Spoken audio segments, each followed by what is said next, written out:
வெற்றி தலைவர் தளபதி விஜய் 2026 எலெக்ஷன்ல போட்டி போறாரு. போட்டு தமிழ்நாட்டோட உலக தமிழர்களோட ஒரு மிகப்பெரிய அடையாளமா மாறி காலகாலத்துக்கும் களத்துல வெற்றிகரமா நிக்க போறதுதான் நம்ம தமிழக வெற்றி கழகம். வாழ்க தமிழக வெற்றி கழகம், வளர்க தமிழகம். ஆனா ஒரு ஓட்டு கூட கிடைக்கலனா நாட் ஈவன் ஒன். உண்மையை சொல்லுங்க, இதை கேட்டோன்னா உங்களுக்கு ஷாக் ஆகுதுல்ல? அப்படிப்பட்ட ஒரு சுச்சுவேஷன் நடந்தாலுமே தளபதி விஜய் என்ன ஸ்டாண்ட் எடுப்பாரு? சினிமாவுக்கு ஒரு சூப்பர் ஸ்டார், பாலிடிக்ஸ்க்கு ஒரு மக்கள் நாயகன் நினைச்சவர். ஆனால் மக்கள் தள்ளினா இந்த வீடியோவில் நம்ம எக்ஸ்ப்ளோர் பண்ணுறது ஒரு வாட் இஃப் சினாரியோ மட்டும் கிடையாது.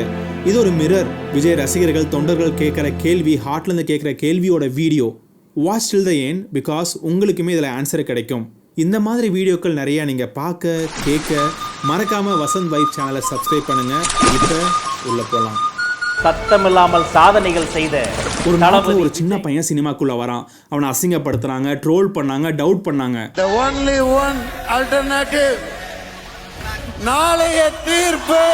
மனசு உடைஞ்சு போனா அந்த சின்ன பையன் இவ்வளோ தடைகளை தூக்கி உடைச்சி எரிஞ்சிட்டு யாரா அவங்க அசிங்கப்படுத்துறாங்களோ அவங்களே வரவேற்கிற அளவுக்கு கொண்டு வந்தாரு அவரு. ஒரு நைட் ஃபுல்லா ஒரு மேகசின்ல ஒரு புது ஹீரோ நீ தகரடபா மூஞ்சி அப்படின்னு சொல்லும் போது, ஆனா அதுக்கப்புறம் ப்ரூவ் பண்ணி காமிச்சு அதே மேகசின் கவர் ஸ்டோரி, கவர் பேஜுக்கு விஜய் போட்டோ வேணும் ஸ்டில் கொடுங்க அப்படின்னு சொல்லி கேட்க வச்சு அதுக்கப்புறம் தான் அது அச்சீவ்மெண்ட் தான். இத்தனை காயங்களை தாண்டி ஒரு சின்ன நட்சத்திரம், ஒரு இளைய தளபதியா உருவெடுத்து மக்கள் நாயகனா, மக்கள் தலைவனா இன்னைக்கு நிக்கிறாரு. ஒவ்வொரு வாய்ப்புக்காகவும் ஒவ்வொரு சூழலுக்காகவும் காத்திருந்து சுத்தி சுழண்டு உழைச்சி மேல வந்தோம். அப்ப கூட உழைப்பு மட்டும்தாங்க என்னோடது. அதன் மூலமா எனக்கு கிடைச்ச மத்த எல்லாத்துக்கும் காரணம் நான் இல்ல.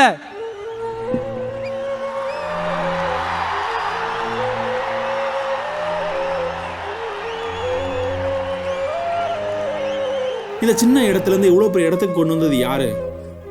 தமிழ்நாடு மக்கள். அப்படி இந்த மக்களுக்கு ஏதாவது பண்ணணும் தான் பாலிட்டிக்ஸ்குள்ளே வராரு. கொஞ்சம் யோசிச்சு பாருங்க. இந்த மக்கள் சுத்தமாக ஓட்டே போடலை, இவருக்கு கம்ப்ளீட்டாக இக்னோர் பண்ணிட்டாங்க. என்ன ஆகும்? விஜய் கிட்ட என்னதான் அசட் இருந்தாலும், நிறைய பிஸ்னஸ் இருந்தாலும், அவர் ஆள் மனசில் என்ன இருக்கும்? ஆப்வியஸ்லி சினிமா தான். அப்படிப்பட்ட சினிமாக்குள்ளே மறுபடியும் வருவாரா?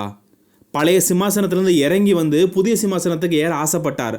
மக்கள் ஏற்றுக்கலைன்னா பழைய சிம்மாசனத்துக்கு மறுபடியும் போவாரா? ஃபேன் பேஸ் இருக்கும், ஆனா அதே அளவுக்கு இன்டென்சிட்டியோட சப்போர்ட் இருக்குமா? இல்ல ரசிகர்கள் இவர் அரசியல தப்பு பண்ணிட்டாருன்னு ஏத்துப்பாங்களா? உதாரணத்துக்கு ஒரு 2 பேரை பார்ப்போம். No hard feeling, just for the comparison. வாய்ப்புகள் எப்படி இருக்கு? சினிமாக்குள்ள ஒரு அரசியல்வாதி மறுபடியும் திரும்பி வந்தாருன்னா வாய்ப்புகள் எப்படி இருக்குன்னு பார்க்கலாம். விஜயகாந்த் சார் 2005 ஒரு பெரிய மாநாடு மதுரையில் நடத்தினாரு. இன்னைக்கு தளபதி விஜய் விக்ரமாண்டியில இப்ப ரீசெண்டா மாநாடு நடத்தினார்ல, அது மாதிரி பெரிய கூட்டம். டிஎம்டிகேன்னு ஒரு கட்சி ஆரம்பிச்சாரு. அடுத்த வருஷமே எம்எல்ஏ ஆனாரு. அதுக்கப்புறம் ஏடிஎம்கேயோட கூட்டணி சேர்ந்து லீடர் ஆஃப் ஆப்போசிஷன், எதிர்கட்சி தலைவராக மாறினாரு. டிஎம்கேல லீடர் ஆஃப் ஆப்போசிஷன், எதிர்கட்சி அந்தஸ்தே போனதுக்கு காரணம் இவருன்னு கூட சொல்லலாம். அதுக்கப்புறம் கொஞ்ச நாள் கழித்து 2014 கட்சி வலிமை கொஞ்சம் கொஞ்சமாக குறைய ஆரம்பிச்சது. 2016 கட்சிக்கு ஒரு பெரிய டிஃபீட்டு. அதுக்கப்புறம் 2021 கான்டெஸ்ட் கூட பண்ணல. பல பிரச்சனைகள், மல்டிபிள் ரீசன்ஸ். அவருக்கு உடம்பு ரீதியாக, அது மட்டும் கிடையாது, மனசு ரீதியாகவும் கூட தான். 2010 மேலே ஏகப்பட்ட நல்ல படங்கள் நடிச்சிருக்காரு. பேரரசு, அரசாங்கம், தருமபுரி, மகனுக்காக 2015 நினைக்கிறேன், மகனுக்காக கெஸ்ட் அப்பியரன்ஸ் கொடுத்தாரு. இந்த மாதிரி ஏகப்பட்ட படங்கள் நடிச்சிருக்காரு. பாலிடிக்ஸில் இருந்தார் ஆக்டிவாக, படங்களும் நடித்தார். ஆனால் சினிமாவில் மறுபடியும் வந்ததுக்கப்புறம் பெரிய அளவுக்கு சப்போர்ட்டு கிடைக்கலன்னு தான் சொல்லணும். கேப்டன் ஹீரோவாக இருந்த சினிமாவில் அரசியலையும் ஹீரோவாக தான் இருந்தார். மறுபடியும் அரசியலை விட்டுட்டு படம் கொஞ்சம் நடிக்க பெரிய அளவுக்கு சப்போர்ட் வரல. Fans mood on. Chiranjeevi Andhra பிரதேசில் ஒரு பெரிய பொலிட்டிக்கல் ட்ராமா 2008 பிரஜரஜ்யம் பார்ட்டின்னு ஒன்று ஆரம்பித்தார். பெருசாக சக்ஸஸ் ஆகலை, சிஎம் ஆக முடியல. அதனால் தன் கட்சியை காங்கிரஸ் கூட போயிட்டு இணைச்சிட்டாரு. அதுக்கப்புறம் யூனியன் மினிஸ்டரில் இருந்தார். எந்த அளவுக்கு அவருக்கு ஃபேன் பேஸ் சப்போர்ட் இருந்ததோ அந்த அளவுக்கு அரசியலில் பெரிய சப்போர்ட் கிடைக்கல. அதனால் முடிவெடுத்தார், சினிமாக்குள்ளே வந்தார். மெகா ஹிட்ஸ் படங்கள் கொடுத்தாரு. சங்கதா சிங்காபாத், கைதி நம்பர் 150, நம்ம கைதி படத்தோட ரீமேக்ஸு, மகதீரோட கேமியோ அப்பியரன்ஸு, நம்ம வேதாளம் படம் அதே ரீமேக்ஸ் பண்ணி போலோ சங்கர், இந்த மாதிரி மாஸ் ஹிட்ஸ் கொடுத்தாரு. அரசியலிருந்து சினிமாவுக்கு வந்தால் வாய்ப்புகள் இருக்குது தானே. விஜயகாந்த் சார் அரசியலுக்குள்ளே வந்தார். ஃபேன் பேஸ் கொஞ்சம் குறைஞ்சது. சிரஞ்சீவி மறுபடியும் அரசியலேருந்து மறுபடியும் உள்ளே வந்தார். ஃபேன் பேஸ் பயங்கரமாக மாறிச்சு. மெகா படங்கள் கொடுத்தாரு. இந்த வரிசையில் நம்ம கமலஹாசன், ரஜினிகாந்த். கமலஹாசன் ரெண்டுமே வந்து மேனேஜ் பண்ணி ஓட்டிகிட்டு இருக்காரு. உள்ளே வந்து படங்கள் நடித்து பாலிடிக்ஸ்குள்ளே வந்து மறுபடியும் படங்கள் நடித்து விக்ரமுங்கிற ஒரு படம் மாஸ்கெட்டு, அதுக்கப்புறம் தக் லைஃப் நீங்கள் தான் சொல்லணும் எப்படி போச்சுன்னு. ரஜினிகாந்த் சார் உள்ளே வந்தார், மறுபடியும் பின்வாங்கினார். அதுக்கப்புறம் ஜெயிலர் நிறைய படங்கள் கொடுத்தாரு. ஸோ மறுபடியும் சொல்கிறேன், வாய்ப்புகள் இருக்குது. மறுபடியும் உள்ளே வந்தால் பெரிய அளவுக்கு ஸ்டாராகவும் மாறலாம், இல்லை ஃபேன்ஸ் ஏற்றுக்காமல் போகலாம். ஆனால் விஜயோட கதை வேறு மாதிரி. அவர் இன்னும் ப்ரைமில் தான் இருக்கார், நிறையா ஃபேன் பேஸ் வச்சுருக்காரு, சப்போர்ட் இருக்குது, 65 படங்களுக்கு மேலே நடிச்சிருக்காரு, 3000 கோடிக்கு மேலே பாக்ஸ் ஆஃபீஸ் கலெக்ஷன் இருக்குது. ஆனால் ஃபேன்ஸை கமிட்மெண்ட் கொடுத்துருக்காரு, நான் மறுபடியும் படங்கள் நடிக்க மாட்டேன்ட்டு. அதை பிரேக் பண்ணிட்டு மறுபடியும் உள்ளே வராருன்னா ஃபேன்ஸோட ரியாக்ஷன்ஸ் எப்படி இருக்கும்? அவரை ஏற்றுப்பாங்களா? ஆல்ரெடி ஓட்டு கிடைக்கல, எமோஷனல் ரொம்ப இம்பாக்ட் ஆகிருப்பார். இந்த மாதிரி மறுபடியும் ஒரு கமிட்மெண்ட்டை பிரேக் பண்ணிட்டு உள்ளே வரேன்னு சொல்லும்போது இன்னும் கொஞ்சம் ஹார்ட் ஃபீலிங்ஸாக இருக்கும். அப்படி இருக்கும்போது இமேஜின் பண்ணுங்கள், ஒரு சில்வர் ஸ்க்ரீனில் மறுபடியும் உள்ளே வந்து மக்களே மன்னிச்சிருங்க, இந்தமாதிரி அந்த சோசியல் மெசேஜ் எல்லாமே இந்த படங்கள் மூலிமா டெலிவரி பண்ணுறேன்னு சொன்னாங்கன்னா ஃபேன்ஸ் மறுபடியும் ஏற்றுப்பாங்களா? அந்த மேஜிக் மறுபடியும் நடக்குமா? ஒரு பெரிய ஸ்டாரை அக்செப்ட் பண்ணிப்பாங்களா? பாக்ஸ் ஆஃபீஸ் கலெக்ஷன் மறுபடியும் கிடைக்குமா? சினிமாவில் ஒரு தளபதி, பாலிடிக்ஸில் மக்கள் நாயகன். ஆனால் ஃபைனல் டைரக்டர் யார் தெரியுமா? மக்களாகிய நீங்கள் தான். நீங்கள் தளபதி மறுபடியும் உள்ள சில்வர் ஸ்க்ரீனுக்குள்ளே வந்தார்னா நீங்கள் ஏற்றுப்பீங்களா? அவருக்கு மறுபடியும் சப்போர்ட் கொடுப்பீங்களா? கமெண்ட்ஸை சொல்லுங்கள், நம்ம டிஸ்கஷனை அங்கே தொடருவோம். ஒரு சினிமாவில் ஒரு படம் ஃப்ளாப் ஆச்சுன்னா மறுபடியும் இன்னொரு படம் எடுத்துக்கலாம். ஆனால் அரசியல் அந்த படம் ஃப்ளாப் ஆச்சு அப்படின்னா மறுபடியும் 5 வருஷம் வெயிட் பண்ணணும். அந்த 5 வருஷத்துக்குள்ளே ஏகப்பட்ட சிந்தனைகள் வரலாம், ஏகப்பட்ட மாற்றங்கள் வரலாம். அவரும் ஒரு மனிதர் தானே. இது விஜயை கீழே போகிறதுக்காக இல்லை, ஒரு வாட் இஃப் அனாலிசிஸ். இந்த மாதிரி நடந்தால் மக்களாகிய நாம் என்ன பண்ண போகிறோம்? விஜய் ரசிகர்கள், தொண்டர்கள்னா விஜயை பற்றி அதிகமாக யோசிக்கணும், சிந்திக்கணும். யோசிங்க. என்னோட பர்சனல் வியூஸ் என்னன்னு நான் கடைசியில் சொல்கிறேன். நீங்கள் உங்கள் வியூஸை கமெண்ட்ஸில் மறக்காமல் சொல்லுங்கள். தனியாக போட்டிட்டு வெற்றி கிடைக்கலாம் என்ன செய்கிறது? தேர்தலில் ஒரு பெரிய ராஜ்யம் கட்டணும் அப்படின்னா இதுக்கு ஒரே பதில் தான் கூட்டணி. நம்ம இதை பற்றி தான் சிந்திச்சு பார்க்கணும். தமிழ்நாட்டில் ஒரு பெரிய தலைவர்களுக்கு கூட கூட்டணி ரொம்ப முக்கியமாக படுது, ரொம்ப அவசியமாக தேவைப்படுது. இதுக்கு தமிழ்நாட்டு அரசியல் வரலாறு தான் பதில் சொல்லும். தமிழ்நாட்டில் ஒரு அலையன்ஸ், ஒரு சிம்பிள் ஹேண்ட்ஷேக் ஒருத்தரை சிஎம்மாவும் ஆக்கும், ஒருத்தரை உச்சியில் இருக்கிறவன கீழேயும் தள்ளி விடும். தமிழ்நாட்டில் 1960 ஒரு பெரிய ஜாம்பவாங்கள் ஏடிஎம்கே, டிஎம்கே, இவங்க 2 பேர் தான் அவங்கள ஆட்சி மாற்றி பண்ணிகிட்டு இருக்காங்க. இவங்க 2 பேருமே ஆட்சி பண்ணாலுமே ஒரு 10% ஓட்டு தான் அங்கேயும் இங்கேயும் டிஃப்ரென்ஸ் வரும். உதாரணத்துக்கு ஜெயலலிதா இறந்த பிறகு எடப்பாடி பழனிசாமி தலைமையில் ஏடிஎம்கே போட்டி போட்டாங்க. டிஎம்கே ஜெயிச்சாங்க, ஏடிஎம்கே தோத்தாங்க. டிஎம்கே 133 சீட்டு, ஏடிஎம்கே வெறும் 66 சீட்டு தான். ஓட்டு சீட்டுகள் டிஃப்ரென்ஸாக இருந்தாலுமே இவங்களுக்குள்ள ஓட்டு ஷேர் பார்த்தீங்க அப்படின்னா 5% டிஃப்ரென்ஸ் தான்.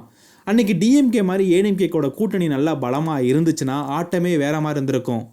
டிஎம்கேக்கு மெயினாக ஜெயிச்சது காரணம் அவங்களோட கூட்டணி. அவங்களுக்கு கூட்டணி தான் பலமே. ஒத்துக்கிறேன், சின்ன கட்சிகள் தான், விடுதலை சிறுத்தைகள், பாட்டாளி மக்கள் கட்சி, சீமான், விஜயகாந்த் சார் கட்சி, ஏடிஎம்கேலேருந்து பிரிஞ்சு போன தினகரன், பன்னீர்செல்வம், இவங்க எல்லாருமே சின்ன கட்சிகள் தான். இவங்க ஜெயிக்க மாட்டாங்க, பெருசாக ஜெயிச்சு கோட்டையை பிடிக்க மாட்டான்னு சொல்ல வரேன். ஜெயிக்க முடியாது, ஆனால் இவங்களோட ஓட் பேங்க் ஜெயிக்கும். இவங்களோட ஓட் பேங்க் தான் பெரிய பெரிய கட்சிகள் ஏடிஎம்கே, டிஎம்கேக்கு ஒரு பெரிய பலமே. கூட்டணி அரசியல் சாணக்கியத்தனம் வேணுங்க. 2016 டிஎம்கே ஈஸியாக வின் பண்ணுறதுக்கு சான்ஸ் இருந்திருக்கு. இன்றைக்கி கூட இருக்க வைகோ, விடுதலை சிறுத்தைகள், இவங்க யாருமே டிஎம்கே கூட அன்னைக்கு இல்லை, அலையன்ஸ் வேணான்னு சொல்லிட்டாங்க டிஎம்கே. இவங்க எல்லாமே சேர்ந்து, அதுக்கப்புறம் கூட விஜயகாந்த் சார், இவங்க எல்லாருமே சேர்ந்து பீப்புள் வெல்ஃபேர் அப்படின்னு சொல்லிட்டு ஒரு கூட்டணியில் இருந்தாங்க. அந்த கூட்டணியும் தோற்று போச்சு, டிஎம்கேவும் தோற்று போச்சு. ஏடிஎம்கே மறுபடியும் வின் பண்ணுச்சு.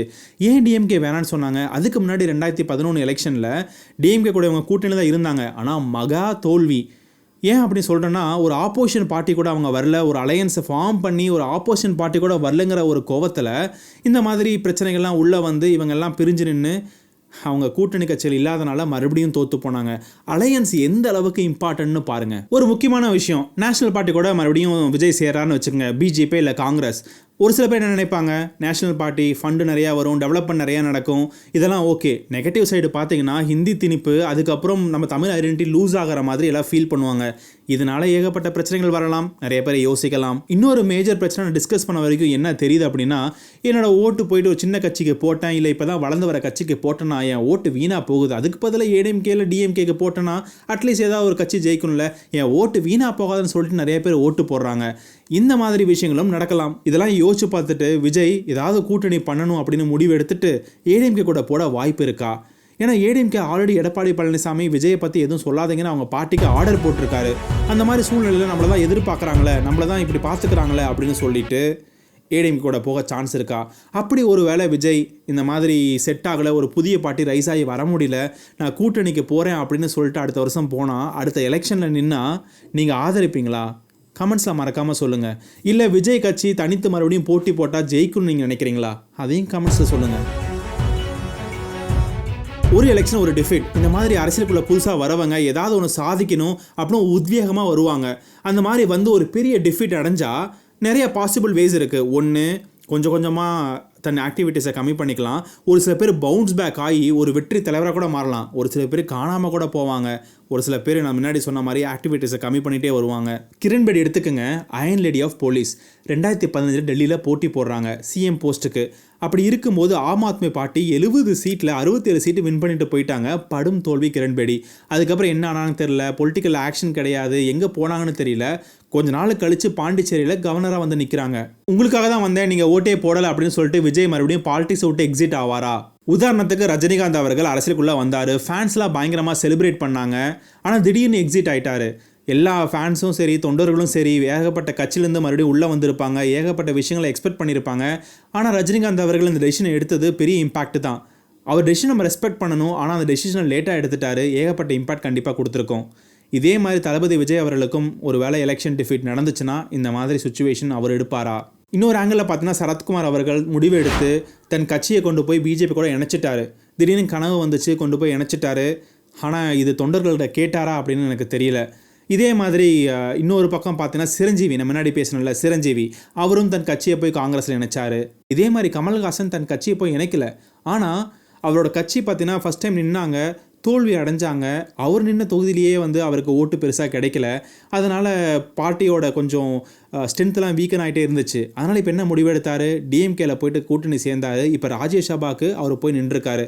இது செல்ஃபீஸா இல்லை அவர் சொல்கிற மாதிரி? மக்கள் நீதி மையம் துவங்கிய காலகட்டத்தில் குடும்ப அரசியல் தமிழ்நாட்டையே குழி தோண்டி புதைக்கிறாங்க திமுகன்னு சொல்லி எதிர்த்து அரசியல் ஆரம்பிச்சீங்க. இன்னைக்கு உடன் வந்திருக்கீங்க, எப்படி உங்களோட பதில் என்ன சார்? நாட்டுக்கு தேவை, அதனால் வந்திருக்கிறேன். நாட்டுக்கு தேவை, அதனால் நான் போய் டிஎம்கே கூட ஜாயின் பண்ணியிருக்கேன்னு சொல்கிறாரா? இதை பற்றி உங்களுக்கு எதாவது தோணுச்சுன்னா கமெண்ட்ஸில் சொல்லுங்கள். பாலிடிக்ஸ் வந்து ஒரு ப்ரூட்டல் கேம். பாலிடிக்ஸில் நீங்கள் நிற்கிறீங்க, தோற்று போகிறீங்க அப்படின்னா ஒரு சில பேர் அதை பிடிச்சிக்கிட்டு மறுபடியும் எந்திரிச்சு வந்து சக்ஸஸ் காமிப்பாங்க. இப்போ டிஎம்கே கூட பார்த்தீங்கன்னா ஸ்டாலின் அவர்கள் கருணாநிதி தோற்றதுக்கப்புறம் ஏகப்பட்ட டைம் அட்டன் பண்ணி ட்ரை பண்ணி 2 வருஷம் தோற்று மறுபடியும் வந்தாங்க டிஎம்கே. இந்த மாதிரி ஒரு சில பேர் மறுபடியும் மீண்டு எழுந்து வருவாங்க, ஒரு சில பேர் காணாமல் போயிடுவாங்க. எடப்பாடி பழனிசாமி அந்த அளவுக்கு தான் ட்ரை பண்ணிட்டு இருக்காரு. காணாமல் போயிடல, மறுபடியும் மீண்டு வந்து ட்ரை பண்ணிட்டு இருக்காருன்னே சொல்லலாம். தளபதி விஜய் இந்த டெசிஷன் எடுத்தாருன்னா ஃபுல்லாக பார்ட்டி விட்டு போக மாட்டார். கொஞ்சம் கொஞ்சமாக டெசிஷன்ஸ் கம்மியாகும், கொஞ்சம் கொஞ்சமாக பேச்சுவார்த்தைகள் கம்மியாகும். அப்படி இருக்கும்போது சப்போர்ட் வீக்கன் ஆக சான்ஸ் இருக்குது, ஃபேட் ஆக சான்ஸ் இருக்குது. அந்த அளவுக்கு அவர் போவாரா? அந்த அளவுக்கு நீங்கள் போக விட்டுருவீங்களா? நம்ம 3 சான்ஸ் பார்த்தோம். முதல்ல சினிமா, சில்வர் ஸ்க்ரீன் என்ட்ரி, இன்னொன்று அலையன்ஸ் ஃபார்மேஷன், இன்னொன்று exit from the politics completely. இந்த மாதிரி 3 விஷயங்கள் சான்ஸ் இருக்குன்னு பார்த்தோம். இப்போ என்னோட பெர்ஸ்பெக்டிவ் சொல்கிறேன். ஒவ்வொருத்துக்கும் ஒவ்வொரு எண்ணங்கள் இருக்கலாம், உங்களுக்கு வேறு எண்ணங்கள் இருக்கலாம். ஆனால் என்னோட பெர்ஸ்பெக்டிவ் நான் என்ன நினைக்கிறேன் அப்படின்னா, சினிமாக்குள்ளே மறுபடியும் உள்ளே வருவாரா? அவர் இவ்வளோ நாளாக ரொம்ப பிடிச்சி லவ் பண்ணி நேசித்த தொழில் எதுன்னு பார்த்தீங்கன்னா சினிமா தான். அந்த சினிமா அவ்வளோ நேசித்து அவ்வளோ தூரத்துக்கு வர கொண்டு வந்த அந்த ஒரு கெரியர், அதை விட்டுட்டு ஒரு பாலிடிக்ஸ்னு ஒரு பர்பஸ் எடுக்கிறார் அப்படின்னா அந்த பர்பஸை நம்மளை காப்பாற்றும். அந்த பர்பஸ் நம்மளை சும்மாலாம் விடாது. இந்த மாதிரி அவர் நேசித்த விஷயங்களை விட்டுட்டு வரும்போதே பாதி ஜெயிச்சிட்டாரு அப்படின்னே சொல்லலாம். ஸோ சினிமாக்குள்ளே நோ லுக்கிங் பேக்னு சொல்லியிருக்காரு. அவரோட கமிட்மெண்ட்டை கண்டிப்பாக பிரேக் பண்ண மாட்டார்னு நான் நம்புகிறேன். ஸோ சினிமா கண்டிப்பாக கிடையாது. யாராவது கூப்பிட்டாங்கன்னா அங்கங்கே கெஸ்ட் அப்பியரன்ஸ் வரலாமே தவிர ஃபுல் டைம் சினிமா கெரியராக கண்டிப்பாக வரமாட்டார். நெக்ஸ்ட்டு அலையன்ஸுக்கு சான்ஸ் இருக்குது, ஐ அக்ரி. தேர்தல் அரசியல் வேறு, கவர்னன்ஸ் நடத்துறது வேறு. ஏதாவது ஒரு வகையில் கூட்டணி சேர்ந்து எதுக்குள்ளேயாச்சும் உள்ளே வந்து மக்களுக்கு ஏதாவது நல்லது பண்ண முடியும் அப்படின்னா கண்டிப்பாக தப்பு கிடையாது, அலையன்ஸ் ஃபார்ம் பண்ணலாம். ஆனால் ஒரு சில பேர்த்து கூட அலையன்ஸ் ஃபார்ம் பண்ண மாட்டான்னு தெளிவாக தெரியுது. பட் ஃபார்ம் பண்ணுறது ஒன்றும் தப்பு கிடையாது அப்படிங்கிறது என்னோட ஆர்கியூமெண்ட். ஏன் அப்படி சொல்கிறேன்னு பார்த்தீங்கன்னா, இப்போ நிறைய கட்சிகள் தன்னோட ஓட் ஷேரை பெரிய பெரிய கட்சிகளுக்கு போகும். அந்த ஓட் ஷேர்லாம் வாங்கினா அப்படி தான் இந்த கட்சிகள் வளர சான்ஸ் இருக்குது. நம்ம தோற்று போனாலும் மறுபடியும் யாரு கூடயாவது ஃபார்ம் ஆகி உள்ள கவர்மெண்ட்குள்ளே வந்து நம்ம மக்களுக்கு ஏதாவது நல்லது பண்ண முடியுமா அப்படின்னா முடிஞ்சதுன்னா இது ஓகே தானே. அலையன்ஸ் ஃபார்மேஷனுக்கு வாய்ப்புகள் நிறையாவே இருக்குது. வெளியிருந்து ப்ரெஷர் இருக்கலாம், வெளியே நம்ம கற்றுக்கிட்டே இருக்கலாம். வெளியே நம்ம கற்றுக்கிட்டே இருந்தோன்னா யாராவது கேட்பாங்களா? கேட்கக்கூடிய மனப்பான்மை இருக்கா? நம்ம சொல்கிறோமே, இவன் ஏதாவது சொல்கிறான், ஏதாவது கேட்கலாம், நம்ம ட்ரை பண்ணுவோம், ஆட்சி நல்லா நடத்தணும்னு யாராவது நினைக்கிறாங்களா? கிடையாது. வெளியிருந்து கத்திட்டு இருந்தால் ஒன்றுமே நடக்காது. நம்ம ஏதாவது ஒரு வழியில் உள்ள ஆட்சிக்கு பவருக்கு வந்து நம்ம ஏதாவது பண்ணணும்னு நினச்சா மட்டும்தான் நல்லது பண்ண முடியும். ஸோ அலையன்ஸ் ஃபார்மேஷன் தப்பு கிடையாது. தேர்தல் அரசியல் வேறு, மறுபடியும் சொல்கிறேன், கவர்னன்ஸ் வேறு. இதுக்கு நம்ம அக்செப்ட் பண்ணிக்கலாம், தப்பு கிடையாது. அடுத்த possibility exiting from the politics கண்டிப்பாக கிடையாது. ஒரு தடவை அவர் முடிவு பண்ணிட்டாருன்னா அவர் பேச்சை அவரே கேட்க மாட்டேன்னு நிறைய இடத்துல சொல்லியிருக்காரு, அதை நிரூபிச்சும் காமிச்சிருக்காரு. ஸோ கண்டிப்பாக எக்ஸிட்டிங் ஃப்ரம் த பாலிடிக்ஸ் கிடையாது. மேபி அவரோட ஆக்டிவிட்டீஸ் கம்மியாகலாம், ஃபேட் ஆகலாம், அப்படி வாய்ப்புகள் இருந்தாலும் மக்கள் அதை விட மாட்டாங்க. ஸோ என்னோட பெர்ஸ்பெக்டிவில் மறுபடியும் சினிமா வரமாட்டார். அலையன்ஸ் ஃபார்மேஷன் சான்சஸ் இருக்குது. சினிமாவில் கெஸ்ட் அப்பியரன்ஸ் அங்கங்கே வரலாம். Exiting from the politics the big no. என்னப்பா இந்த பதிவில் எல்லாமே நெகட்டிவாக சொல்கிற, விஜய் வந்து அரசியலில் தோத்தாரு இல்லை சீட்டே கிடைக்கல அப்படின்னா இந்த மாதிரி சான்ஸ்லாம் எடுப்பாரா அப்படின்னு நீ பேசிகிட்டு இருக்கேன், நெகட்டிவாக அப்ரோச் பண்ணுற அப்படின்னா, நெகட்டிவ் அப்ரோச் பண்ணல, என்னென்ன சான்சஸ்லாம் இருக்குது, அப்படி அந்த சான்ஸ் எக்ஸ்ட்ரீம் அளவுக்கு போனாலுமே அவர் இந்த மாதிரி டெசிஷன்லாம் எடுப்பாரா அப்படிங்கிறது தான் இந்த வாட் இஃப் அனாலிசிஸ், இந்த பர்டிகுலர் வீடியோ. கான்ஃபிடென்ட்டா இருங்க, நல்லதே நடக்கும், வெற்றி நிச்சயம். ஸோ நீங்கள் பாசிட்டிவாகவே இருங்க, கான்ஃபிடென்ட்டாக இருங்க. ஜெயிக்கணும்னு நினச்சா ஜெயிக்கலாம். இல்லை இந்த மாதிரி பாசிபிலிட்டிஸாக இருந்தால் என்ன நடக்கும், நீங்கள் என்ன நினைக்கிறீங்க அப்படிங்கிறத மறக்காமல் கமெண்ட்ஸில் சொல்லுங்கள். இந்த வீடியோ பிடிச்சிருந்தா மறக்காமல் லைக் பண்ணுங்கள், ஷேர் பண்ணுங்கள். இந்த மாதிரி நிறைய strategic video, what if videos, உங்களுக்கு தேவையான வீடியோஸை கொண்டு வந்து சேர்க்குறோம். நன்றி, வணக்கம்.